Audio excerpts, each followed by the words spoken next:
What do you say to people who say that a violence has to take place? There needs to be violence for us to reclaim our destiny. That is another example of an act, a feat, a challenge that can never be accomplished. So you can say a lot of things to those people to motivate them, to get them away from that idea. You can tell them they're cowards because they're doing nothing. They're waiting for the big day when the war can finally be waged. They're just cowards. Just put them on that's what I do most of the time. I tell them, you're just a coward because you don't want to work now for white well-being. This is just an excuse. This is just an excuse to sit on your ass. Because you're not going to, if you can't fight at the PTA, the Parent Teacher Association meeting, you're not going to fight when lead is flying. You're not going to fight when limbs are being blown off. You're a coward. And I know you as a coward for this argument.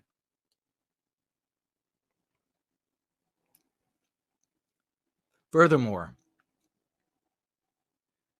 anti-whites control violence. The evidence is everywhere, and it's been that way for many generations.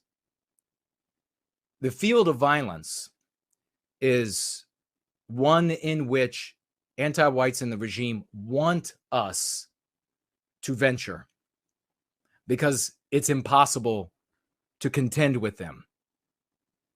There is no, and there will be no, and sometimes this is implicit in these arguments, Mike, is that the violence, there needs to be a civil war. There is no oppositional pole. You need an oppositional pole to the regime that serves as gravity for those who want to resist. You can look at every example in history of internecine conflict where peoples have vied for control over an area, i.e. a civil war. And there's always been an oppositional pole. It cannot exist without it. There is nothing for people to come around and say, this is the moral basis for my resistance against that. This is the governing authorities that serve as the basis for my resistance to that. If you don't have, there's this confusion that I believe absolutely has to be a federal operation, in my opinion, that tells people, and it obviously would be something. I mean, the FBI has revealed numerous times about, and look into it for yourself, maybe I'm wrong, about setting up operations where they serve as this hub, this honeypot for violent talk, so that people who are inclined to violence will come to them and they justify saying they do this so that they can get these people off the street before they do violence. Now, if that's not true, then I'm wrong, but check it out. And they communicate this idea that a resistance to organized resistance, organized, established, armed with high-tech weaponry you can't even fathom, with sound weapons that can liquefy your organs, that you can somehow resist this with anarchic resistance, anarchic violence. It cannot be.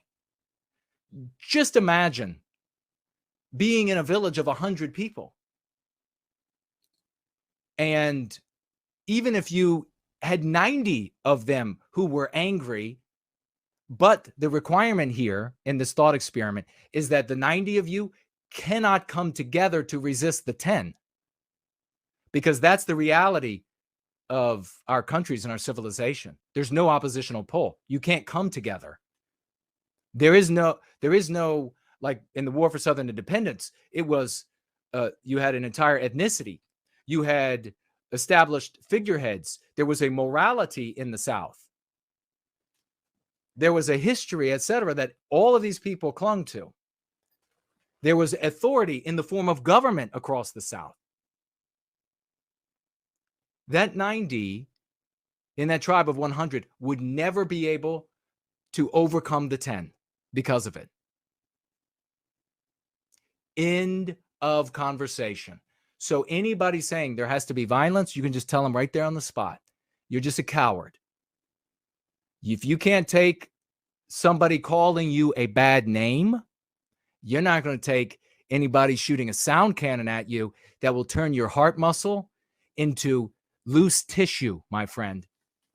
You sit all day on the couch eating potato chips. It's going to have to come to violence. Well, you're not going to be a part of it.